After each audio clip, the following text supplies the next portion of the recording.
Muy buenas tardes a todos, qué gusto de verlos. Y buenas tardes también a los que nos siguen por el video. Estos viernes anteriores hemos platicado acerca de San Pablo y de las cartas de San Pablo. Y teníamos la intención de que fuera un ciclo de 3 viernes. Ya llevamos 2 y llevamos una carta y la tercera parte de otra. Entonces nos vamos a tardar más de 3 viernes en hablar de las cartas de Pablo. Pero el día de hoy queremos hacer un paréntesis en el ciclo de Pablo. Porque aunque ustedes no lo crean, el próximo miércoles ya es 15 de agosto. ¿A dónde se va el tiempo, verdad? Pero el 15 de agosto celebramos una fiesta muy especial. ¿Qué celebramos? La Virgen de la Asunción. Al revés, la Asunción de la Virgen.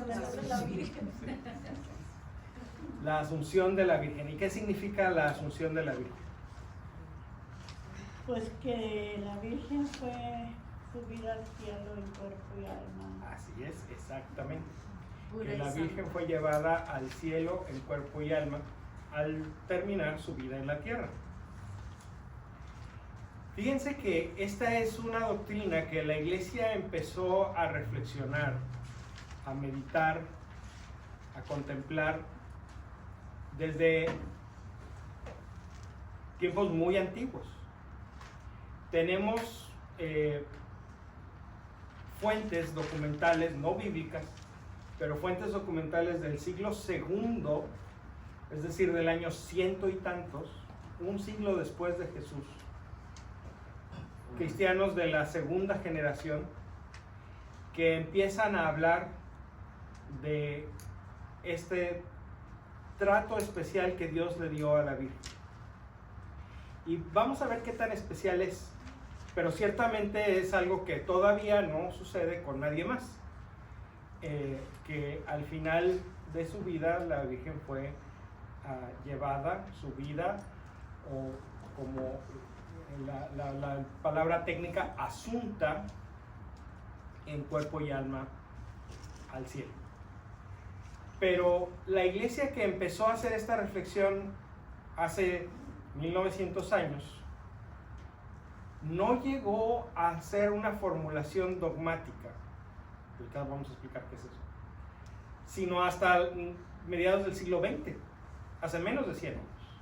En 1950, el Papa Pío XII define y proclama el dogma de la Asunción. Algo que la gente, los católicos, habían creído ya por más de 1800 años. Pero no formalmente como un dogma. Entonces, quisiera detenerme unos minutitos a hablar de qué es un dogma. ¿Han oído esa palabra antes? ¿Quién quiere compartir algo sobre qué creen que ustedes que es un dogma? Yo lo he oído, pero no sé.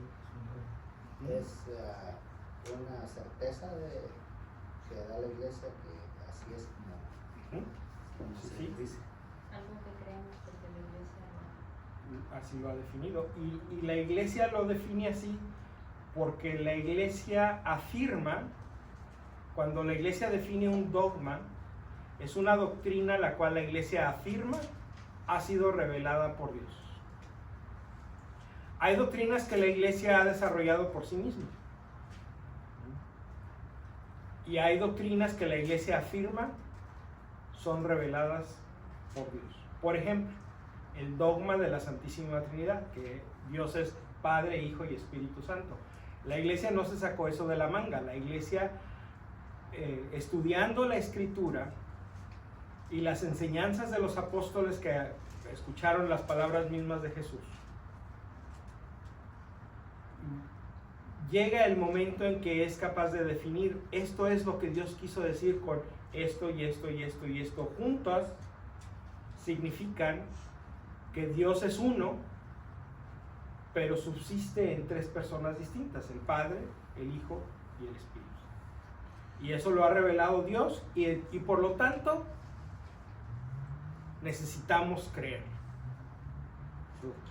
Lo que tenía el Padre Pío eran dogmas en sus manos. No, eso se llaman estigmas. Estigmas, ok. Y ninguna revelación privada puede ser dogmática. Otro dogma de la iglesia, que Jesús está realmente presente en la Eucaristía.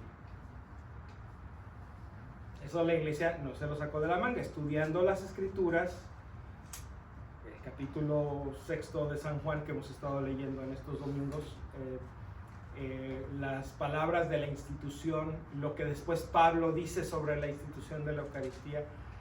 Estudiando todo eso, la iglesia dice, es que Jesús realmente, y sus palabras significan lo que significan, sus palabras significan lo que dicen. Esto es mi cuerpo, esta es mi sangre. Jesús tuvo amplia oportunidad de decir, no, pero es sentido figurado, es nada más un símbolo. Pero no lo hizo. Incluso cuando lo cuestionaron, incluso cuando dijeron, es que ¿cómo nos vas a dar tu cuerpo? ¿Qué es eso? Guácala, qué asco. Ese era el momento ideal para Jesús de, no me malentiendan, o sea, obviamente no les estoy diciendo que literalmente mi cuerpo, pero Jesús no hizo eso. Jesús al contrario dijo, bueno, si ustedes no comen la carne del Hijo del Hombre, ni beben de su sangre, entonces no tendrán vida en ustedes.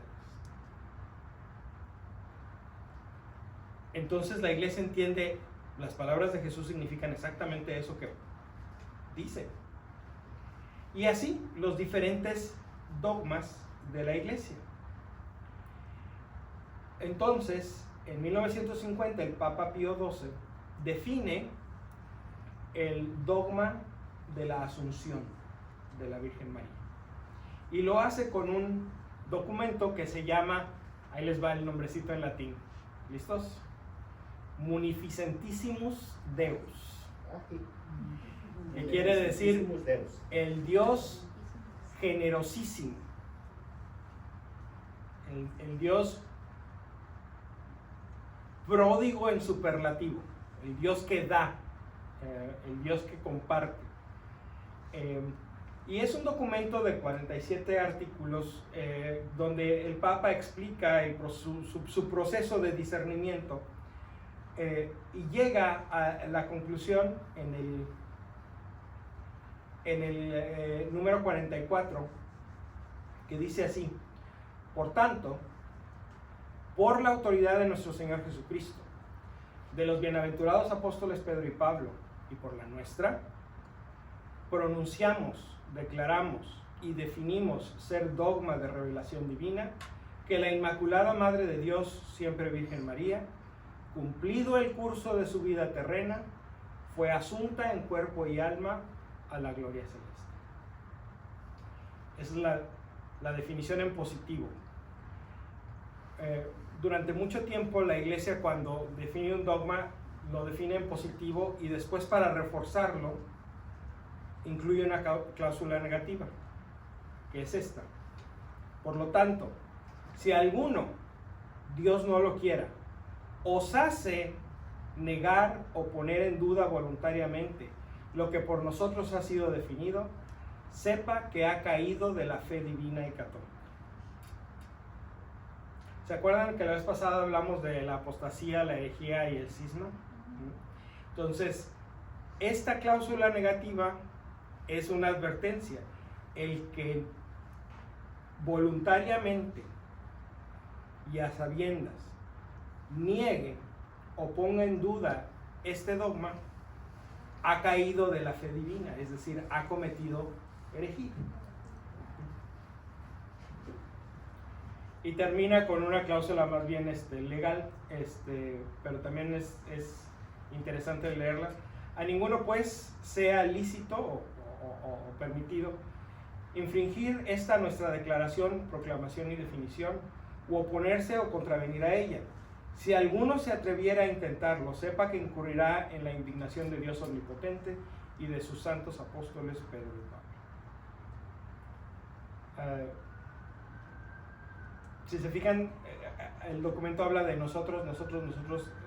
El Papa, cuando escribe usando su autoridad de sucesor de Pedro, cuando escribe hablándole a toda la iglesia desde su posición de autoridad como supremo pastor, utiliza el plural como una manera de indicar, en vez de decir,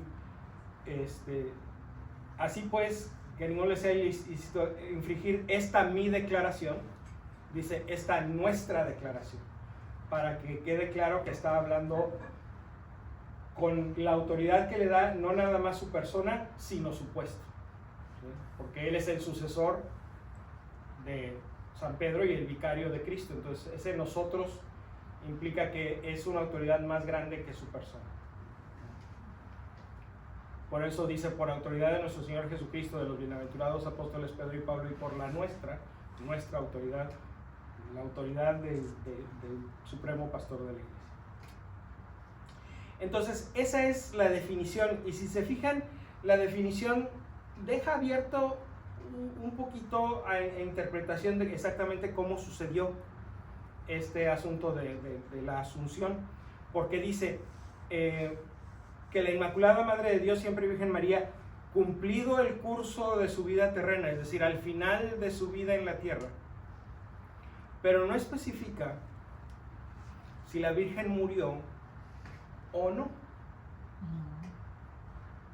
Hay dos interpretaciones. La que en tiempos modernos ha sido más popular en nuestra iglesia occidental es la que dice Liliana: la Virgen no murió, sino que, por así decirlo, dio un paso en este mundo y el siguiente en el mundo venidero. Así de fácil, simplemente Se durmió en el Señor. ahorita vamos con eso. Entonces esta es la interpretación, digamos, inmortal del dogma. Cabe dentro de la definición. Los que quieren creer así pueden hacerlo, no contradice el dogma, y se adecua a lo que el dogma quiere decir.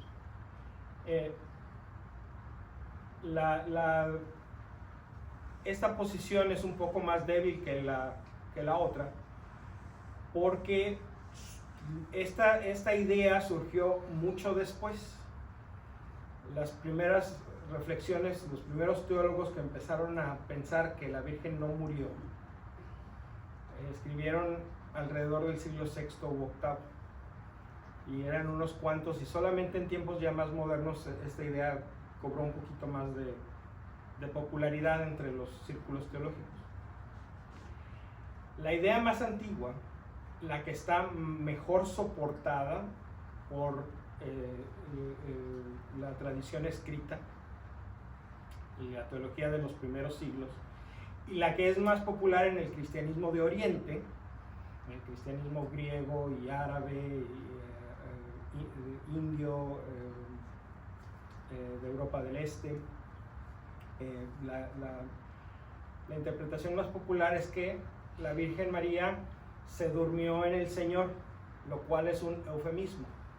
Quiere decir que se murió. No. Sí, eso quiere decir. Cuando alguien se duerme en el Señor, es que fallece.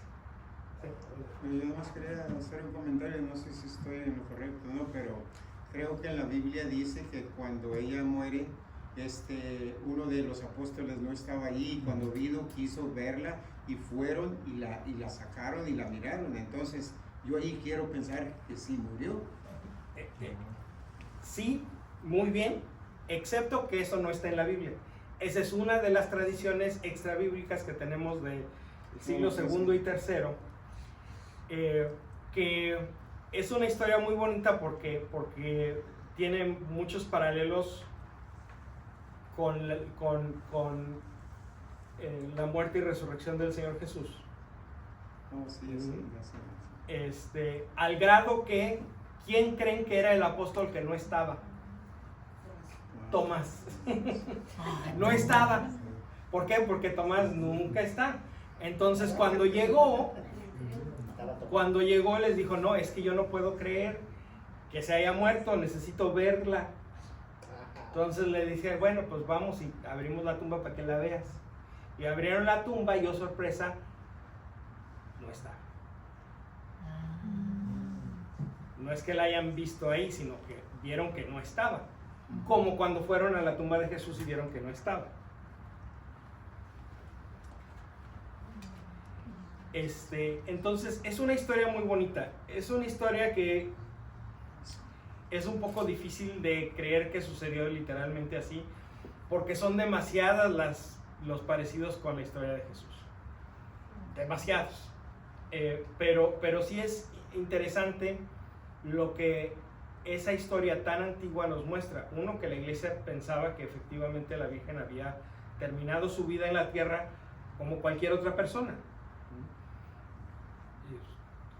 con sus funciones corporales llegando a un final,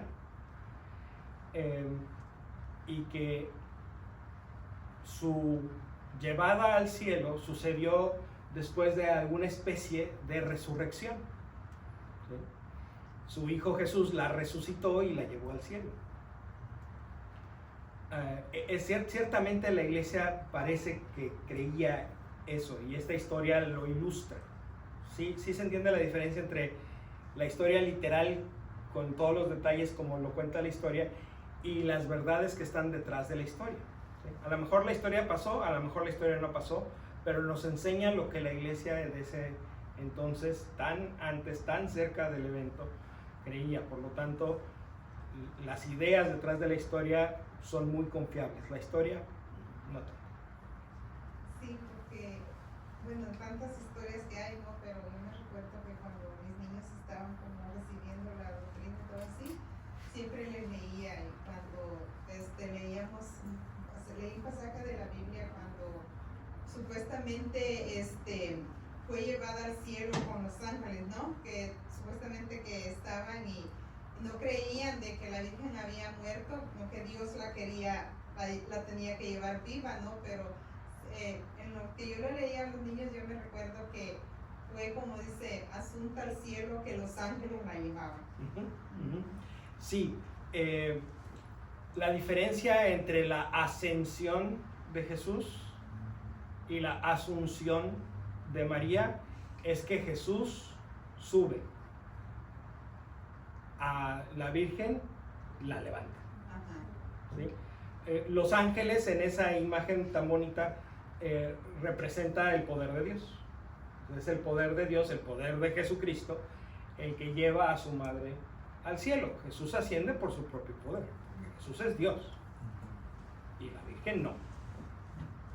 ¿Sí? Una de las teorías de acerca de que María no murió es porque se apega a que la muerte es parte del pecado, ¿no? Y María, como no tenía pecado, no podía morir. Entonces por eso se apegaron a la idea de dormir pero no morir. Sí, Está muy complicado. esa es una reflexión bonita, pero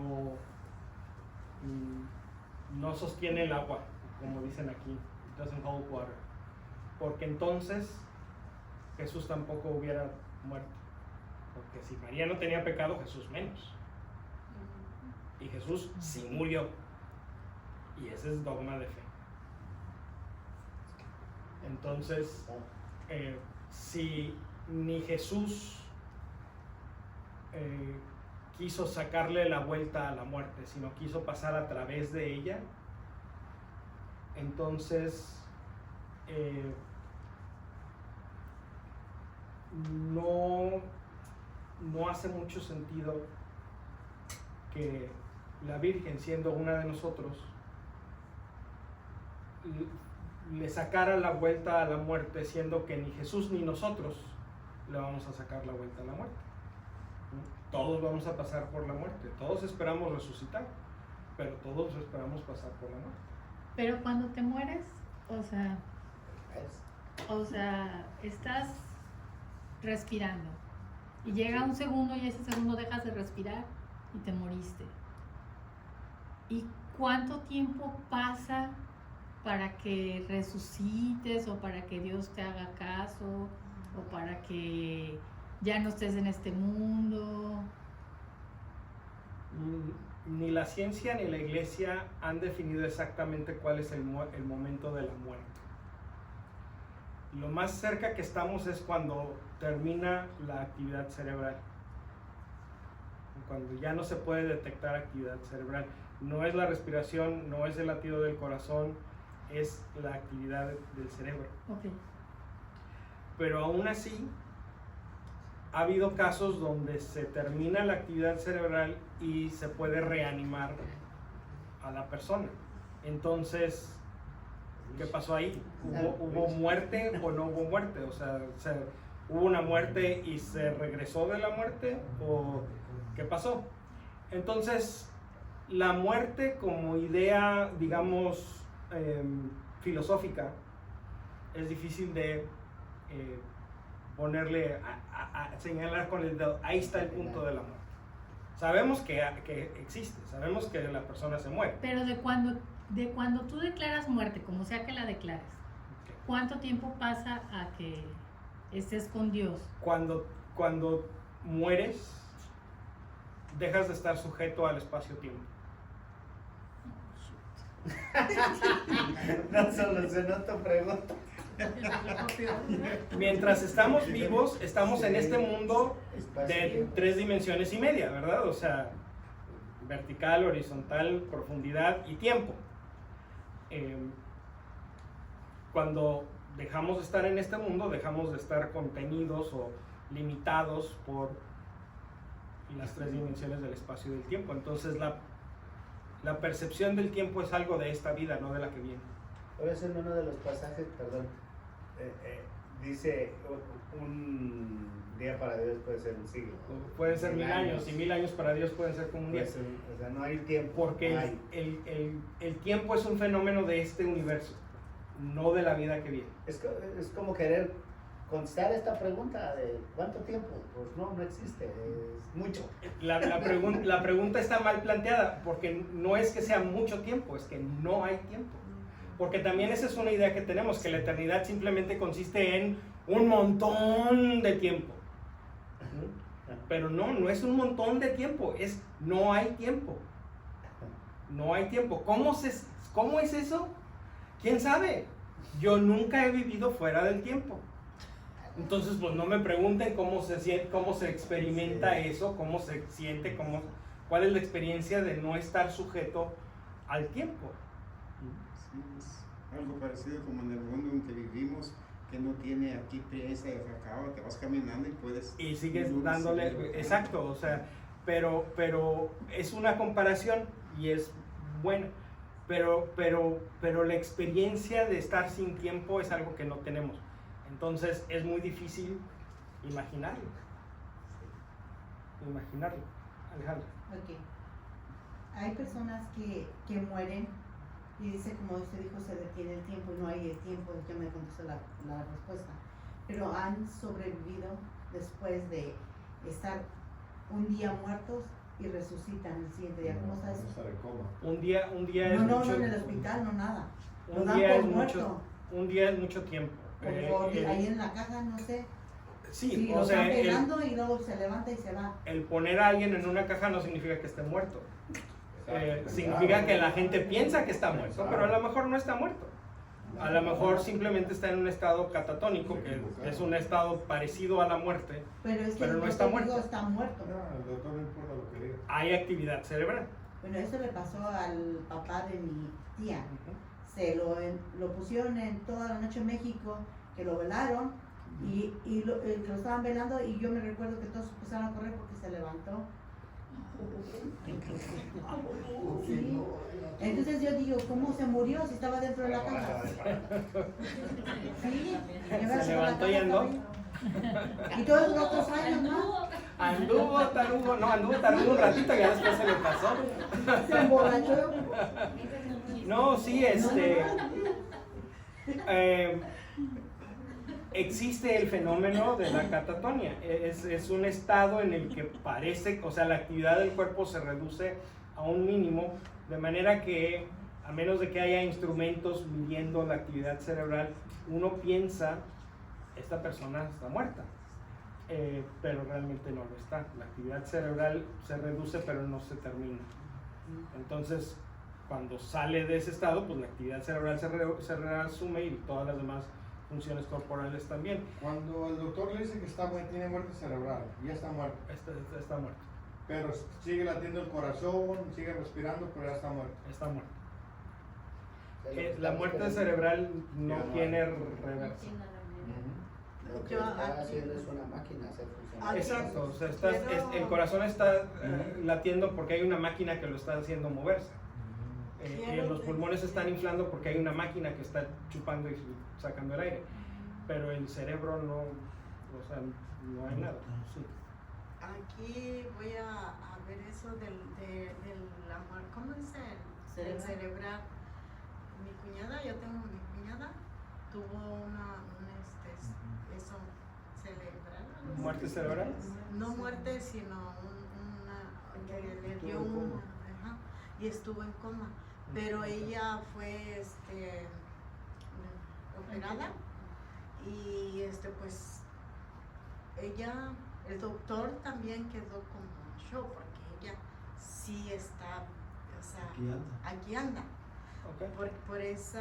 Por eso que le dio. Ujú. Estuvo hospitalizada como así pues, como un mes y luego estuvo otros 3 meses porque no reaccionaban sus pies, Ujú. pero ella está aquí. A lo mejor lo que tuvo es un infarto cerebral. No, porque vomitó sangre por la boca y los oídos. Ok, sí. Entonces eso parece un derrame cerebral, que es una forma de infarto cerebral, en inglés se le llama stroke. Ah, Y es cuando el cerebro recibe una cantidad incorrecta de sangre, ya sea porque reciba de más porque hay un derrame, o que reciba de menos porque hay una obstrucción, porque está tapada una arteria. Entonces no llega la sangre al cerebro. Esos casos son muy serios, son muy peligrosos, muchas veces terminan con la muerte del paciente, pero hay casos en los que es posible rescatar al paciente y que el cerebro no muera. Algunas de las funciones dejan, porque el cerebro es un órgano maravilloso, cuando empieza a dejar de recibir la cantidad adecuada de sangre, ya sea de más o de menos, se empieza a apagar sistemas para quedarse con lo mínimo básico para mantener la vida en lo que pasa algo. Básicamente el cerebro está tratando de comprar tiempo. Pues aquí estoy yo, Walter. Yo tuve un aneurisma, estuve un mes y un día en coma. Ujú. Y aquí traigo yo un chunk de nombre en inglés. Es una manguera que traigo Ujú. para toda la vida. Pero yo cuando desperté, yo no me podía ni bajar de la cama. No. Claro. Que ya estamos, mis hijos, más pienso un día, un mes y un día aquí, que ya estamos 30 de octubre y se pasó el 29 de septiembre. ¿Tú no sentiste bendito sea Dios. el mes? No, ¿Tú no lo yo sentiste? cuando me pasó eso, yo andaba manejando, llevaba a una niña a la escuela, sentí que me clavaron aquí una aguja y le hablé a Patricio, no me contestó, pero que porque mi hijo me dijo que se cayó mi hijo que está enfermo, estaba levantando del baño y que le hablé a mi amiga Ana Caballero, soy de Guatemala, y me dice, ¿qué tienes? ¿Te oyes? Le digo, pues me siento bien mal, no puedo respirar. Le digo, ¿cuántas? Yo le dije que yo me había estacionado en la Herbes y en la Gilchrist y había puesto mis luces intermitentes. Y la niña que llevaba a la escuela estaba súper asustada y lloró y lloró. ¿Qué tienes, Rosy? ¿Qué tienes? Le dije, no sé, mi hijo, me siento muy enfermita de nada. En eso volteo y miro a Marta Peña y le digo que vaya. Y me dice, ¿qué tienes? Le dije, no sé. Pero como no se me ocurría marcar al 911. Mi amiga me arrebató el teléfono y yo llamé a los paramédicos. Pero yo cuando desperté ya había pasado un mes y un día. Lo que me dicen, eso es lo que me dicen mis hijos. Un aneurisma. Yo pedía una coca, de eso sí me acuerdo, de que yo tenía una coca. Y yo quería coca y ellos ahora se burlan de mí. Ay, va, tú siempre pidiendo la No, coca. bueno, es que puede faltar la vida, pero que no falte la Y yo les decía, Yo ni no, tomas que no coca. hay coca. Sí, yo Bueno, les pues, decía. o sea, puede faltar la vida, pero que no falte el Dr. Pepper. Pero yo tengo como 5 operaciones porque se me reventaron las venas del cráneo, no sé qué. Yo cuando desperté estaba calva completa, así como el señor, calva completamente. Eso es, Me habían cortado el pelo y me habían ese retirado. es milagro de Dios. Esto es una, Sí. es algo, Sí. Sí, definitivo. Y bendito sea Dios, aquí todavía está. Miren que está con nosotros. Bendito sea Yo Dios. sería que te fuiste a ese espacio de no hay Bendito tiempo. Dios.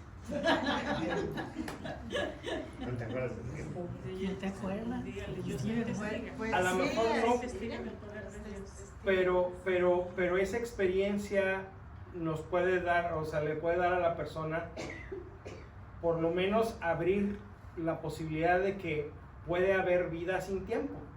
Porque yo este mes y un día que pasé en coma, no tengo conciencia ninguna de nada de lo que sucedió en ese momento. Entonces, no es exactamente la vida del mundo futuro, porque la vida del mundo futuro es al contrario. Vamos a estar plenamente conscientes de absolutamente todo. Pero o sea, es, digamos, lo contrario. Pero sí aquí hay una más o menos experiencia de una existencia sin tiempo. Lo único que me acuerdo es de que yo pedía coca. Ya eso sí me acuerdo. Es lo único que me acuerdo, que yo pedía una coca que ella me decía, no, sí, Lilia me la trajo, usted me las escondía. Y dice Laura, mi sobrina, que ella me llevaba y que me daba escondidas coca, pues porque yo pedía coca. Y aquí la pregunta que sigue es, bueno, ¿y eso a mí qué?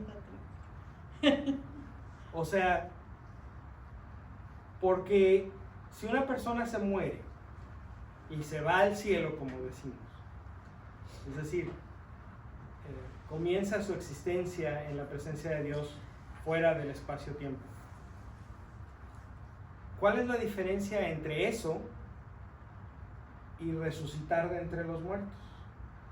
O ser llevado al cielo en cuerpo y alma. Vamos poniéndolo así de fácil.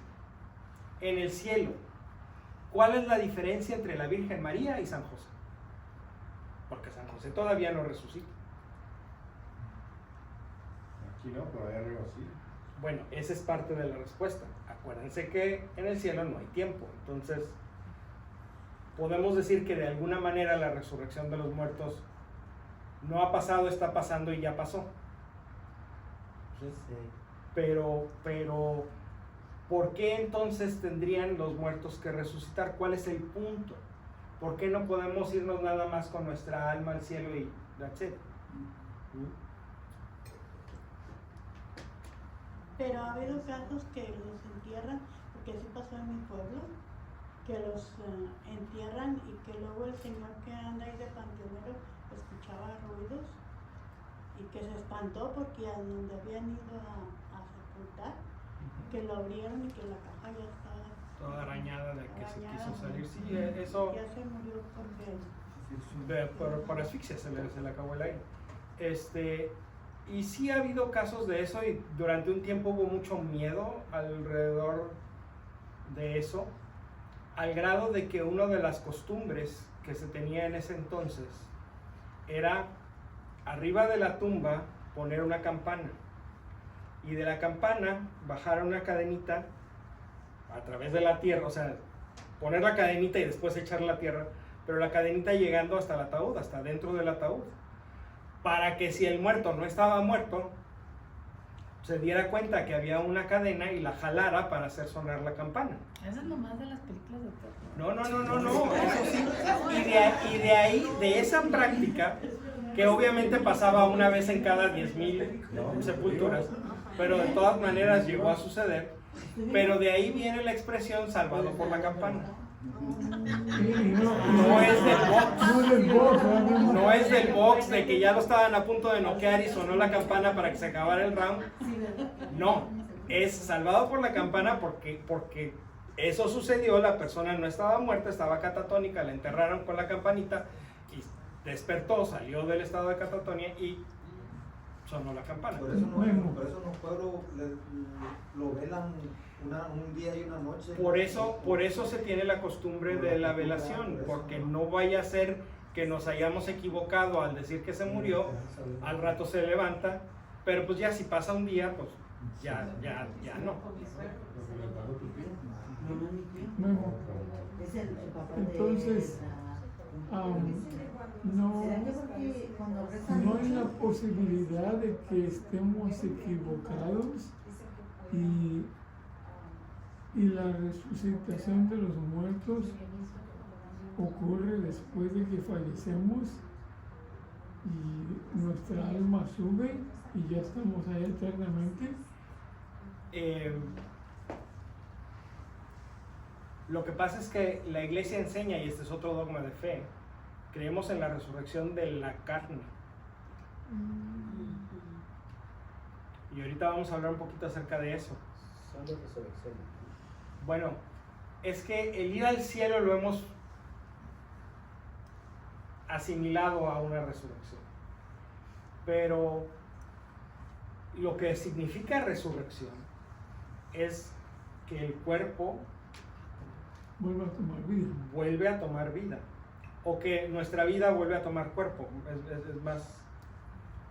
Es más correcto decir eso, porque el cuerpo no necesariamente es el cuerpo el que vuelve a tomar la vida, porque nuestro cuerpo se va al panteón, se descompone, las moléculas de nuestro cuerpo pasan a formar parte de la tierra, y de la tierra nutre las plantitas, y las plantitas se las comen los animalitos chiquitos, y los animalitos chiquitos luego se los come otro animalito más grande, o a lo mejor la misma hierba se la come una vaca, ¿verdad?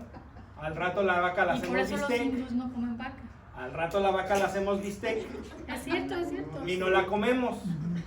Entonces es posible que algunas moléculas de nuestro ribeye hayan sido hace 200 años parte del cuerpo de una persona. Ya voy a ser vegetariano. Ya, ahora sí voy a alcanzar ribeye en los restaurantes, ¿verdad? Ya no me lo van a ganar. Ahorita nos hemos comido, ya me he comido bastantes.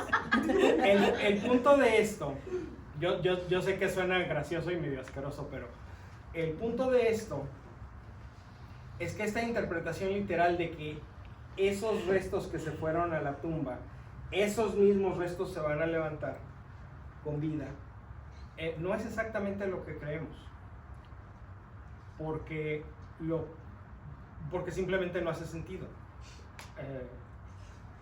Las partes pequeñitas de ese cuerpo no comenzaron su existencia en ese cuerpo, ¿sí? Las moléculas de nuestro cuerpo han sido reutilizadas muchas veces en los miles de millones de años que tiene de existencia el universo. Han sido recicladas. Han sido recicladas. Todos los elementos pesados, vamos a suponer el hierro. ¿Qué pasa si tenemos poco hierro? ¿Qué tenemos? Anemia. Anemia, exacto, es una enfermedad, ¿verdad? Y el hierro lo necesitamos.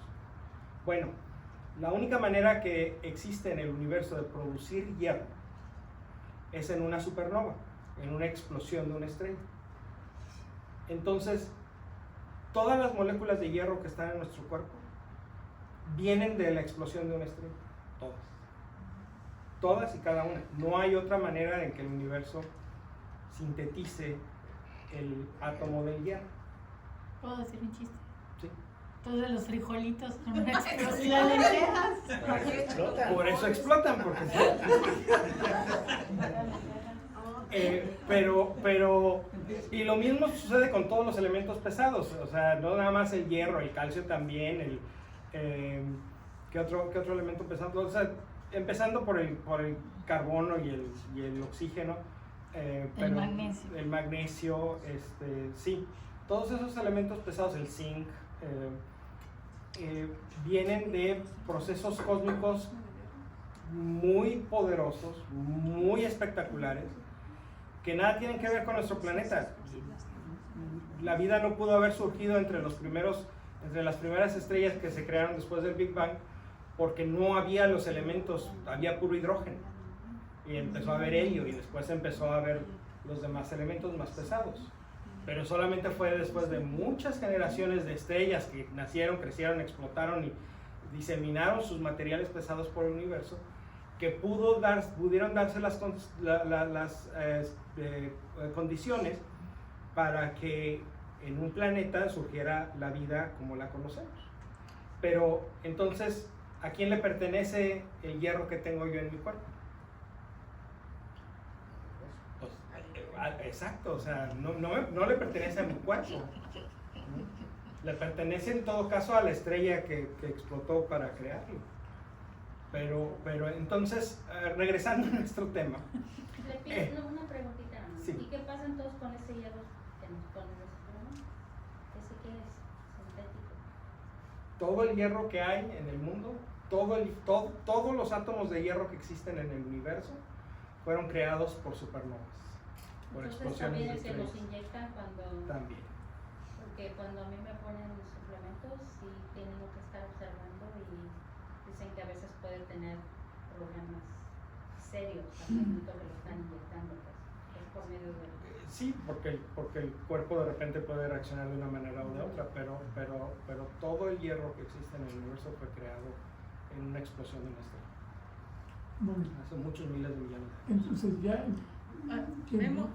Oh, perdón. ya no vamos a volver a rehusar nuestro cuerpo original. Ujú. Entonces, ¿cuál es la conclusión del dogma de la iglesia? Ok, ahorita vamos a eso. No, yo nada más iba a comentar que sí, por eso dirá mucha gente que nosotros vinimos a existir por una explosión que hubo en el mundo. Sí, lo cual es completamente cierto, es un hecho demostrado por la ciencia. La vida en este planeta, la vida en este planeta existe gracias a muchas, no nada más una, muchas explosiones estelares, por medio de las cuales Dios creó las condiciones para que la vida en este planeta pudiera surgir. Y si la vida en este planeta pudo surgir, eso no significa que no haya vida en otros planetas, pero ese es otro tema. ¿Sí? Regresando a nuestro planeta de la resurrección de los muertos, no es que nuestro cuerpo vaya a regresar a la vida, es que nuestra vida va a regresar a la realidad corporal. ¿Sí? Hay indicios sobre todo en el Antiguo Testamento, en el libro de los Macabeos, cuando está esta historia terrible de la mamá de los 7 hermanos, que el rey Antíoco quería obligar a que comieran puerco en contra de la ley de Dios. Y uno por uno los querían obligar y ellos se negaban, entonces los mataban, uno por uno, delante de su mamá. Y la mamá, en lugar de decirles, no, mi hijo, por favor, diles que sí comen, al contrario, los animaba. Y uno le dijo al rey, dijo, tú eres un tirano y crees que tienes poder y puedes tomar los miembros de mi cuerpo y destruirlos, pero el Dios que me los dio me puede dar otros. Entonces, si se fijan, dice, el Dios que me los dio me los puede volver a dar. No, dice, el Dios que me los dio me puede dar otros. Entonces, esa es una clave de que no es que nuestro cuerpo regrese a la vida, sino que nuestra vida regresa al cuerpo, no necesariamente el mismo. Por eso está bien incinerar a las personas. Por eso está bien incinerar a las personas, porque no creemos que eso le estorbe a Dios para resucitar a esa persona. Pero aquí la pregunta sigue siendo, bueno, y entonces, ¿por qué? ¿O para qué? ¿Cuál es el punto? Si nuestra alma puede estar con Dios en el cielo, ¿cuál es el problema? ¿Por qué todavía falta la resurrección? Y la resurrección también es un dogma de fe. Cada domingo lo decimos. Entonces las personas que son quemadas, lo que me dicen cuando, sí, no entran al reino de Dios. Claro que sí, porque eso no le estorba a Dios para resucitarlos. Es algo que hay que tener mucho cuidado, porque si estamos confundidos a ese respecto, podemos decir una barbaridad que lastima a una persona de manera tremenda. No es que estén confundidos la gente, es que hay muchos en YouTube hablan de mucho de que la incineración es un pecado. Sí. La gente piensa y dice, ¿cómo? Nada más que YouTube no forma parte del ministerio de la iglesia. Pero hay gente que cree lo que dice. Otra vez. la gente está confundida. Sí. ¿Por qué? Por gusto propio, porque van mejor a YouTube que a las fuentes de la verdad. Pero la incineración no está en contra de las enseñanzas de la iglesia. Ni previene que la persona entre a la gloria, ni previene la resurrección de los muertos. En lo que han dicho en el YouTube que es pecado, Okay, eso yo quemar es como explican porque dice que Jesús cuando murió no lo quemaron, solo que lo sepultaron. Entonces ahora que viene, ¿por qué tienes que quemarte? O sea, porque antes quemaban los que eran como hechiceros y los que eran que tenían No. un pecado grande. No. Ahí escuché Ok. eso de que dice- Ok, un par de cosas. La costumbre de incinerar a los muertos ciertamente no surgió en la tradición judía.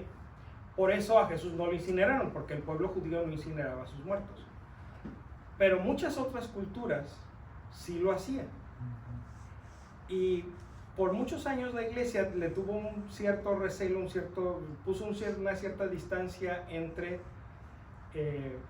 la incineración de los cuerpos y la fe cristiana, porque la incineración del cuerpo pudiera interpretarse como una falta de fe en la resurrección del cuerpo.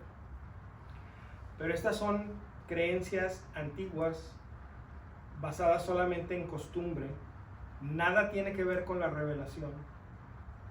Dios nunca dijo nada acerca de quemar el cuerpo o no quemar el cuerpo. Y nuestra fe en la resurrección es más grande que el tener que enterrar el cuerpo entero para que Dios lo resucite. Este ejemplo, una persona que de joven pierde una pierna. ¿Dónde queda esa pierna? Pues, quién sabe, ¿no? O sea, En la fosa común. en la fosa común, en la basura, en el caño, donde la haya perdido, ¿no? Donde la haya perdido. Entonces, esa persona, ¿qué va a pasar el día de la resurrección? ¿Va a resucitar con pierna o sin pierna? Con una ¿Y nueva. cuál pierna? Una nueva. Pues sí, pues, o sea, Pues una es que nueva. entonces, ¿qué pasa con el que no tiene ni piernas ni brazos? Exacto, o sea, ¿qué pasa con esa persona? Sería injusto si resucitara Igual, ¿no? O sea, todos vamos a resucitar al parejito y aquí va a estar el que no tiene pies. O no inventen. ¿Verdad que es absurdo? ¿Verdad que esa idea nada más un poquito de razonamiento y se acaba la idea?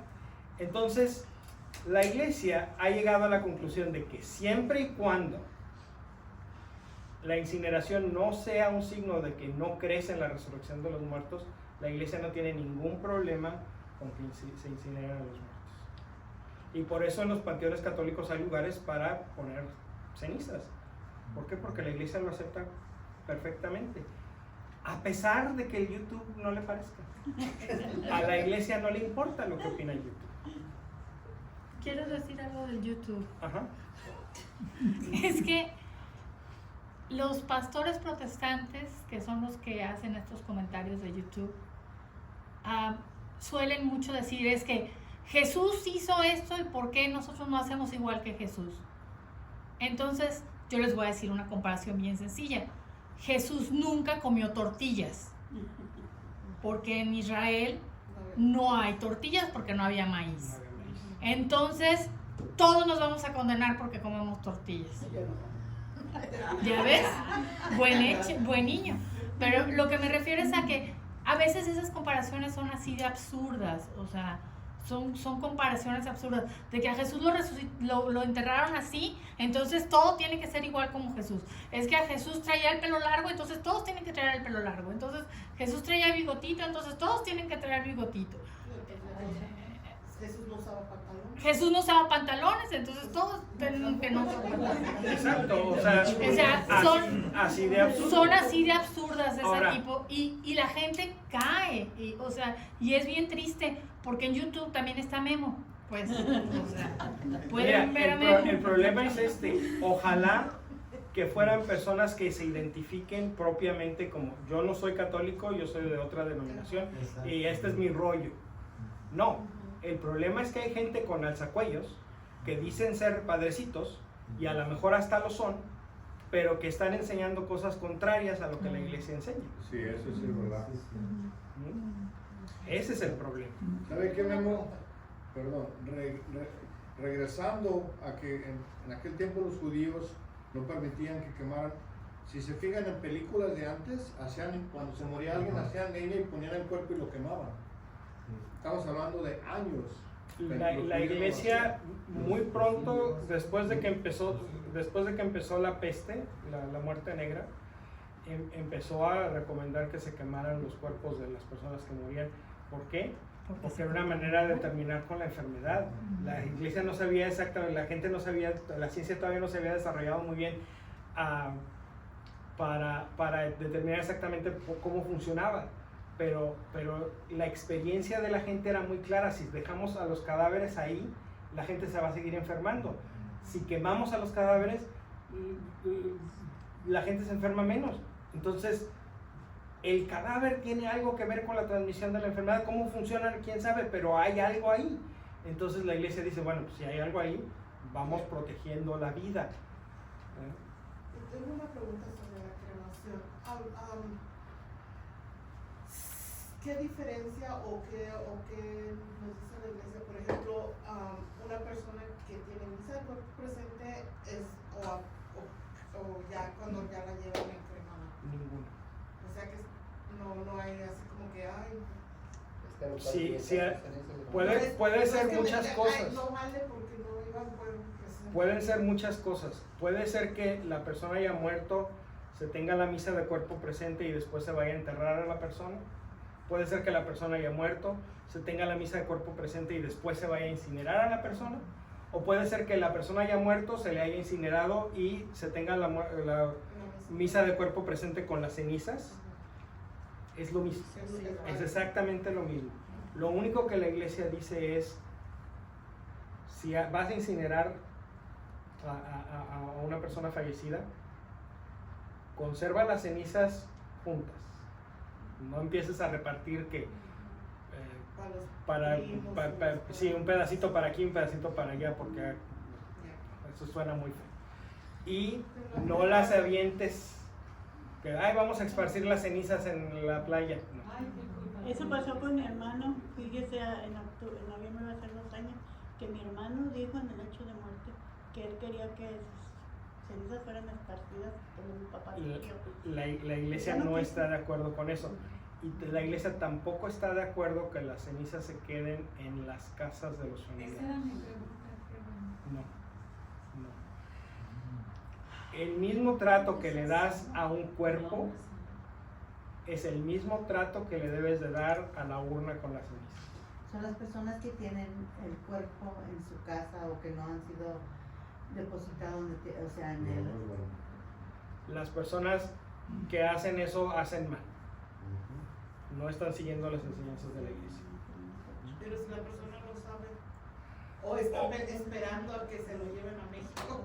Bueno, es que hay muchas cosas, o sea, puede ser que sea una cuestión temporal, porque también, o sea, cuando se muere la persona, no vas y lo entierras a los 5 minutos, ¿verdad? O sea, hay un proceso, y en nuestros países el proceso dura muy poquito, un par de días, pero aquí el proceso puede durar un par de meses, ¿verdad? Entonces, bueno, pues el cuerpo no está en su lugar final de descanso durante un largo tiempo porque hay un proceso sucediendo. La iglesia no tiene nada en contra del proceso. La iglesia solo dice, el lugar del descanso final tiene que ser un lugar dedicado para eso. Ahora que murió mi suegro, me incineraron en México, no ocupo en una sola cajita. Y lo dividieron, pues obviamente creo que eso no lo pusieron en otra. Entonces, el otro pedacito lo van a dejar con su papá en la iglesia. Y el otro, el resto lo van a traer para acá. A la iglesia no le gusta eso.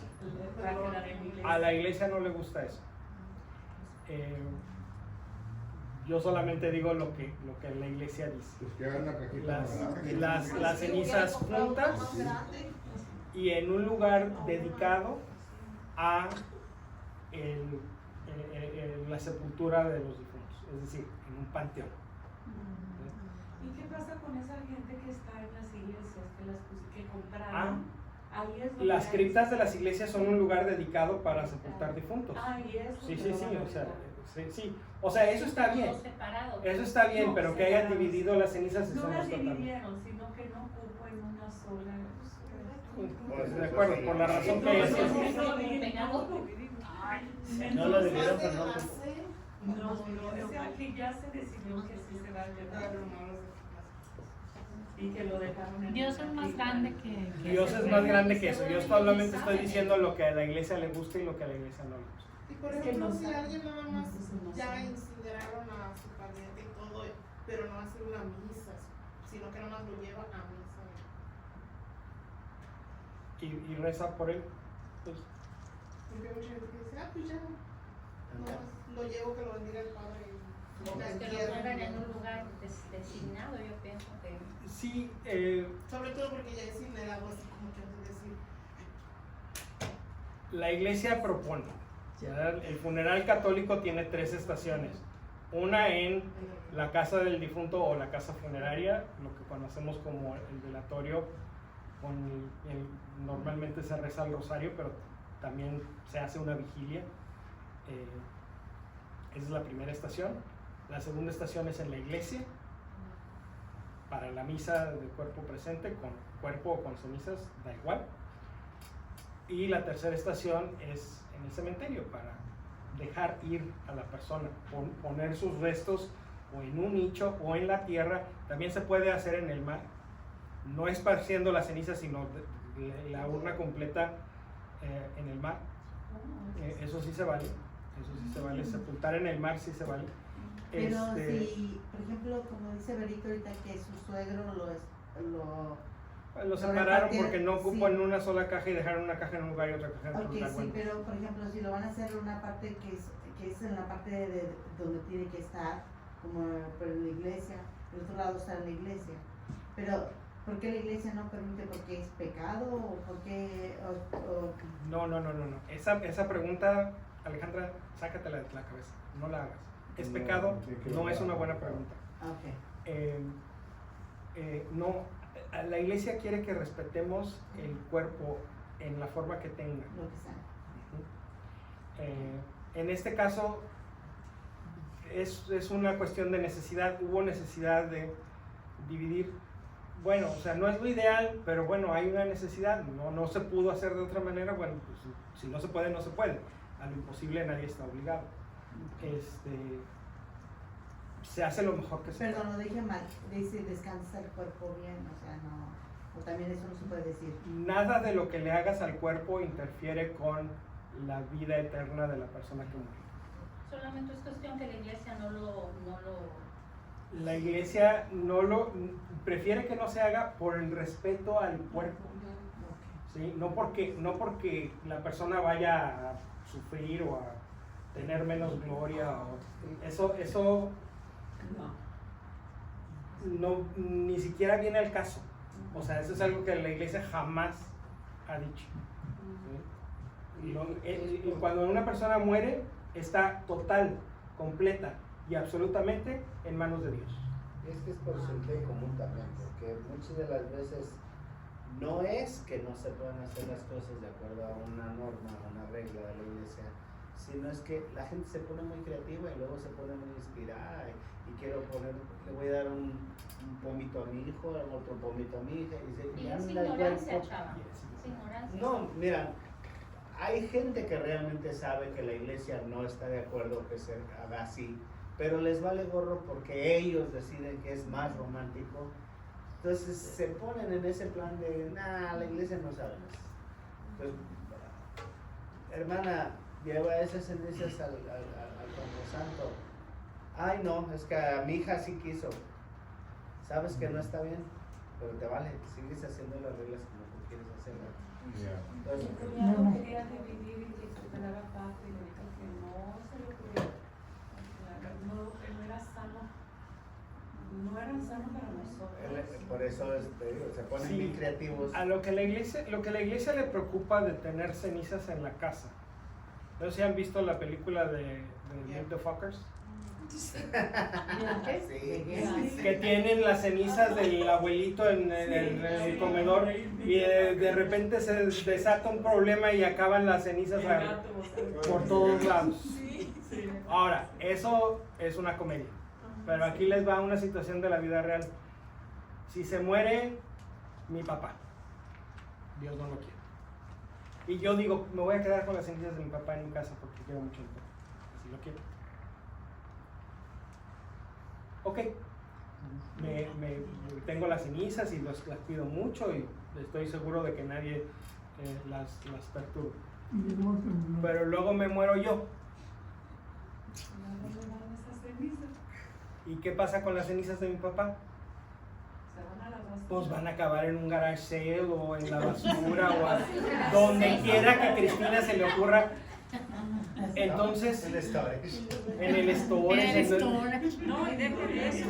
Llega uno y mira qué cajita tan bonita. Sí, ay, mira, está toda cochina, déjame sacudirle aquí. Les voy a contar algo que dijo Memo que de verdad gracioso que ocurrió y es cierto. En Los Ángeles trabajaba en unos apartamentos y le hicieron una adicción a la persona que vivía y tenía las cenizas de su papá o su mamá, no sé. Cuando nos dijeron que tiraran todo lo de ese apartamento, iban las cenizas de la persona, se fue toda a la basura. La persona llegó al siguiente día llorando ¿y uno qué va a saber? Pues la basura se lo llevó. Vaya a buscarlas al ángel, o sea, entonces, ella sabía, pero nadie más. Entonces, precisamente porque la iglesia sabe que esas cosas pasan, por eso la iglesia dice, eso no se debe de hacer. No le busquen tres pies al gato. Tenemos siglos y siglos y siglos teniendo lugares dedicados para que ahí descansen los cuerpos de nuestros seres queridos que fallecieron. ¿Por qué queremos buscarle por otro lado? O sea, tenemos la solución para que eso no suceda. Además que no creo que es sano mismo tener eso en una casa, porque recuerdo cuando murió mi cuñada, fue una impresión bien grande ver como llegar y ver esa, y sobre todo que la dividieron porque ellos son testigos de Jehová y el Señor dijo, se queda la mitad allá con su familia y me traigo la mitad. Y cuando fuimos a saludarlo vimos la bonita ahí y fue bien triste ver que él ahí la iba a tener. Entonces Julián fue especialmente el que lloró mucho porque decía, veía la foto de la hermana y veía y dice, no puedo creer que estás aquí. Entonces es bien desgastante, yo pienso, para la gente. Un par de cosas a ese respecto y le seguimos porque ya se nos acaba el tiempo. El propósito de las 3 estaciones del funeral católico, cada estación tiene su propósito específico. El propósito de la primera estación, de la velación o la vigilia, es para que la iglesia vaya a rezar con la familia del difunto. ¿Sí? Para que la iglesia sea la iglesia la que se mueve a donde está la familia del doliente.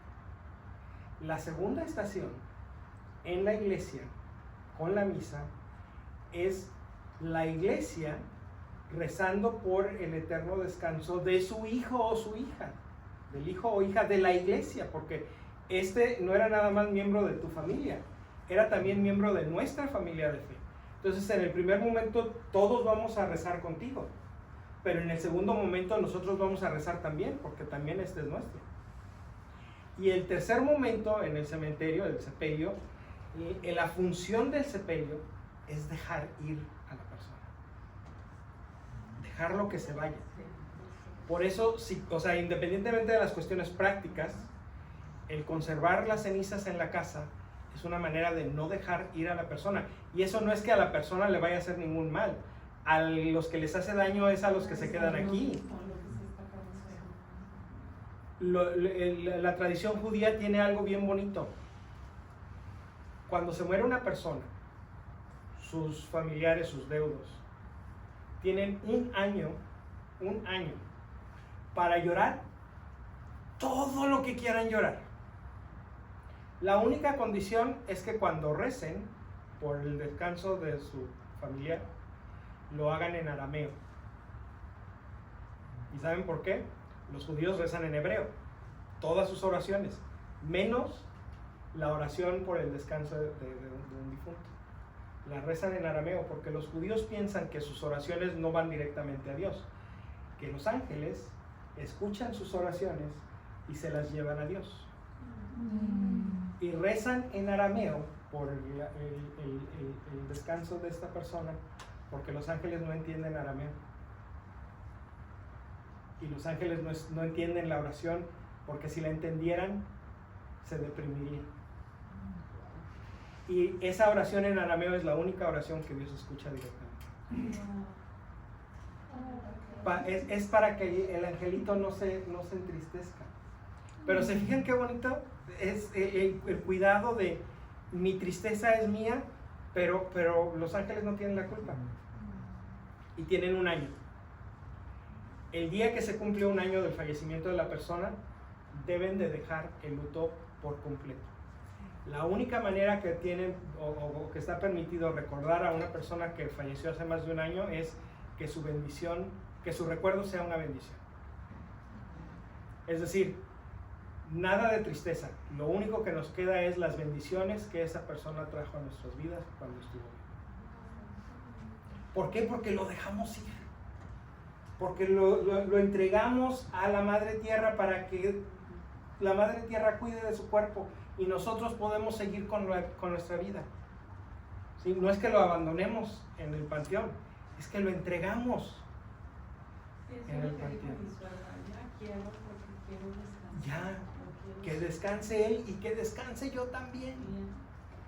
Ya, y la vida sigue. Sí, ahorita Marte lo... Yo leí en Siracides que de los difuntos, ¿verdad? De cuando se muere un ser amado. Bueno, yo estaba en ese momento que no existía. Pero leí ahí, dice, llora por tu difunto 3 días, llórale todo lo que quieras, porque después ya no es bueno llorar, ni tu tristeza, ni nada. Dios no quiere eso para ti, Dios quiere que lo recuerdes, lo que acaba de decir usted. Como una bendición. Como una bendición. Sí. La tradición ha abierto un poquito más ese espacio, ya no son 3 días, ahora es un año, la tradición judía. Pero sigue siendo válido. Hay un tiempo para llorar a los difuntos y ese tiempo se termina. Y la vida sigue, porque es lo que esa persona hubiera querido para empezar. Yo no creo que ni mi abuelito, ni mi abuelita, ni mi tía, nadie de las personas de mi familia que han fallecido querría que yo estuviera llorando porque se murieron toda la vida. Pienso que les caería en la punta del hígado que yo desperdiciara mi vida en llorarles.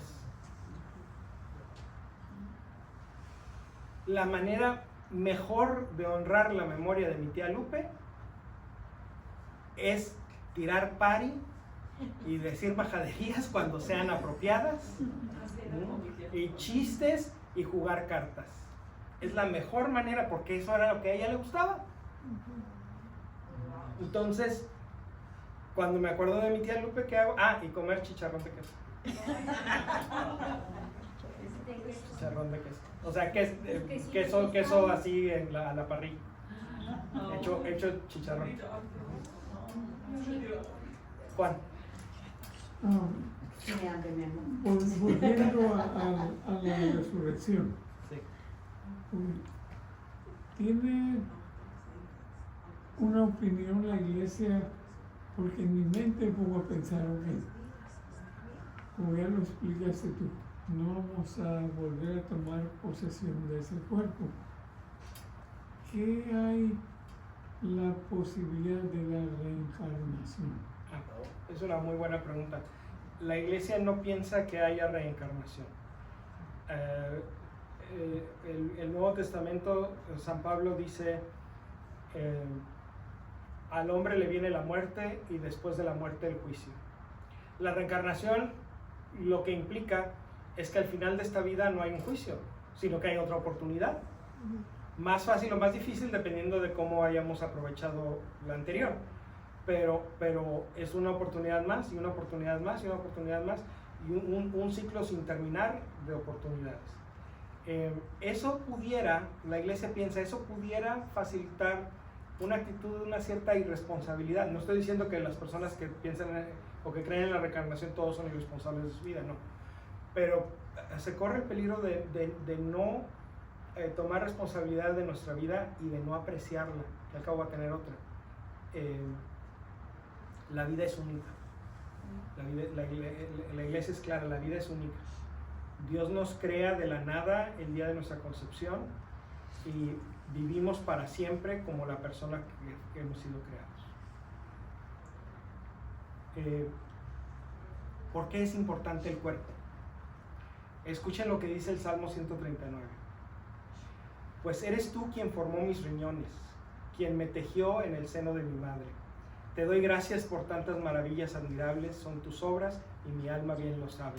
Mis huesos no te estaban ocultos cuando yo era formado en el secreto o bordado en lo profundo de la tierra.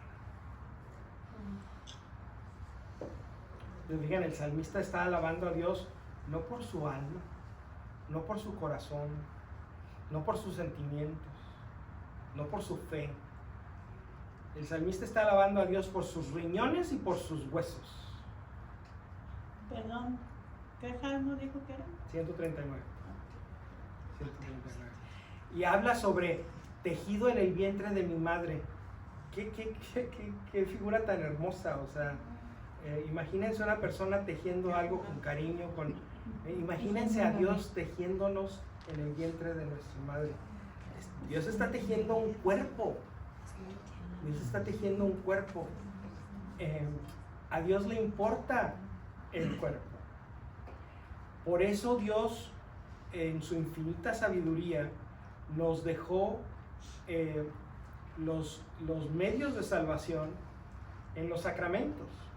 Los sacramentos no son asuntos espirituales. Los sacramentos son asuntos bien corporales. Cuando vas a bautizar a alguien, tienes que echarle agua. Si no, no hay bautismo. Para que Jesús nos dejara su presencia, tiene que haber pan y vino. Si no hay pan y vino, no puede haber Eucaristía. Y la enseñanza de la iglesia es que en la Eucaristía Jesús está presente en su cuerpo, en su sangre, en su alma y su divinidad. ¿Por qué la iglesia insiste en estas cuatro cosas? Porque a lo mejor podemos caer en la tentación de que con el alma y la divinidad sería suficiente. Y la iglesia dice, no, no es suficiente. Necesitas el cuerpo y la sangre del Señor. No nada más su alma y su divinidad. Necesitas al Jesús completo. Necesitas al Jesús encarnado. La iglesia piensa que el cuerpo es importante porque Jesús quiso tener uno. Y más aún, Jesús dice claramente en el capítulo 6 de San Juan que estamos leyendo en estos tiempos: el que come mi carne y bebe mi sangre vive de vida eterna y yo lo resucitaré el último día. Mi carne es verdadera comida y mi sangre es verdadera bebida. El que come mi carne y bebe mi sangre permanece en mí y yo en él. Jesús habla de carne, no habla de cuerpo. Hay una palabra en griego para decir cuerpo, soma. Pero aquí Jesús está hablando de su sarx, de su carne. Es de la misma palabra griega sarx viene la palabra sarcófago. El sarcófago es una caja que se come la carne. Pero Jesús está hablando de carne física, literal.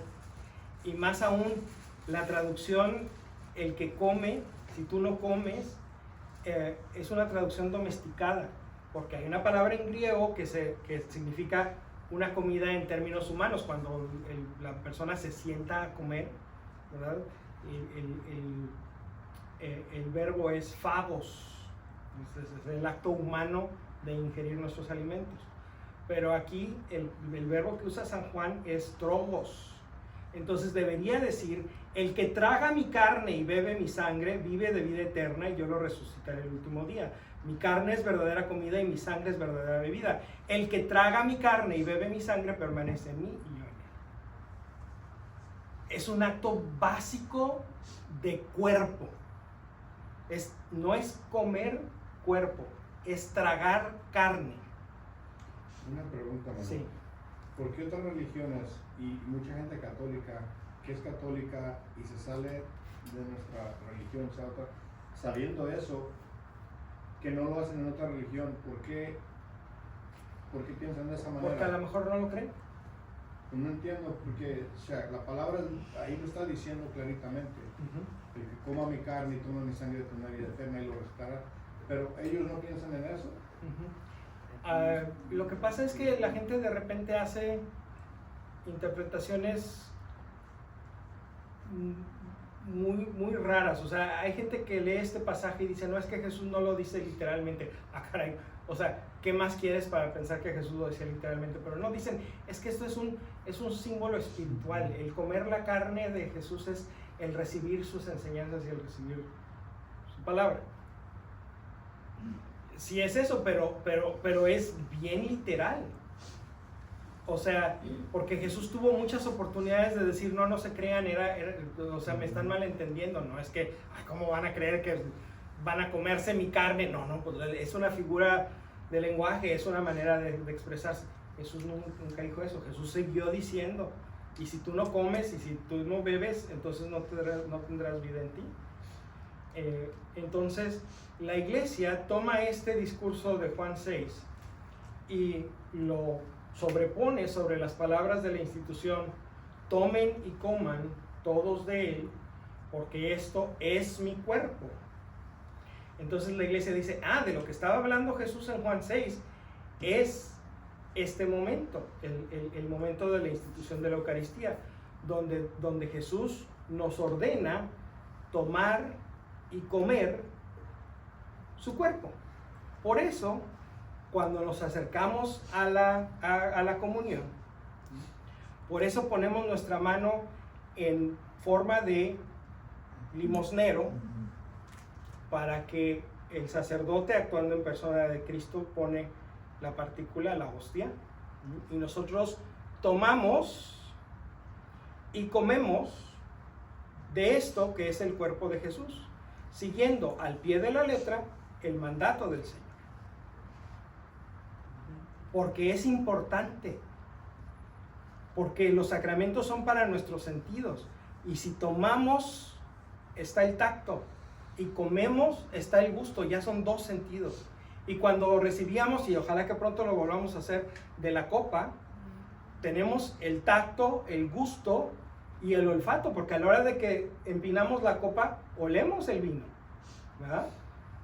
Entonces ahí tenemos tres sentidos. Obviamente lo estamos viendo y lo estamos escuchando, los 5 sentidos involucrados.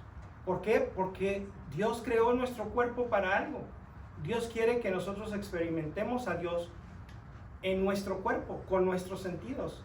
Y es lógico, es razonable pensar que en el signo máximo de la entrega de Dios para nosotros, Dios quiere que la experimentemos con todo nuestro cuerpo, con nuestros 5 sentidos, para que también la podamos experimentar en nuestro espíritu.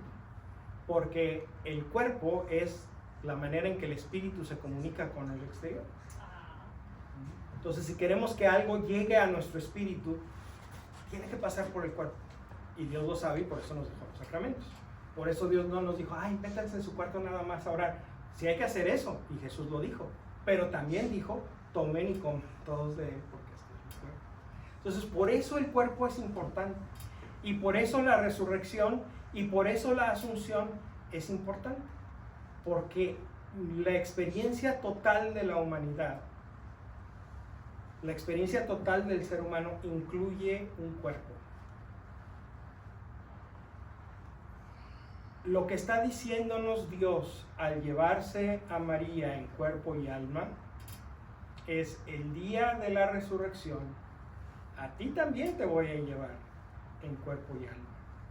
porque tu cuerpo es importante, porque es parte de ti, porque yo no quiero salvar nada más tu alma, quiero salvarte a ti completo, a ti completa, porque todo lo que eres es importante para mí. Todo lo que eres lo quiero conmigo para siempre. Todo lo que eres es mi delicia, mi deleite y mi placer y mi gloria. Todo lo que eres es el sujeto del amor infinito que te tengo, no nada más tu alma. Todo lo que eres, hasta las uñas de los pies. Bueno, en el credo estando va a venir a juzgar a vivos y a muertos. A vivos y muertos, y también decimos creo en la resurrección de los muertos y la vida del mundo futuro. Es lo que yo les digo que es la cebolla y el cilantro del credo, porque hablamos del Padre un montón, hablamos del Hijo mucho más, hablamos del Espíritu Santo un poco, y luego la iglesia, el bautismo, el perdón de los pecados, la resurrección de los muertos y la vida eterna, es así como echarle cebolla y cilantro al credo. Pero ahí está, aunque es breve, ahí está, es parte de nuestra fe. Amén. Amén. Preguntas. Tenemos 2 minutos completos para preguntas. Yo creo que no. Yo creo que no. Bueno, entonces, ¿qué les parece si nos ponemos de pie y en un momento de entrega y de fe ponemos en las manos del Señor todas nuestras necesidades, todo lo que lastima nuestro corazón, como ya lo anunciaba María al principio? Queremos especialmente en este día poner en las manos del Señor a nuestros hermanos Carlos Flores,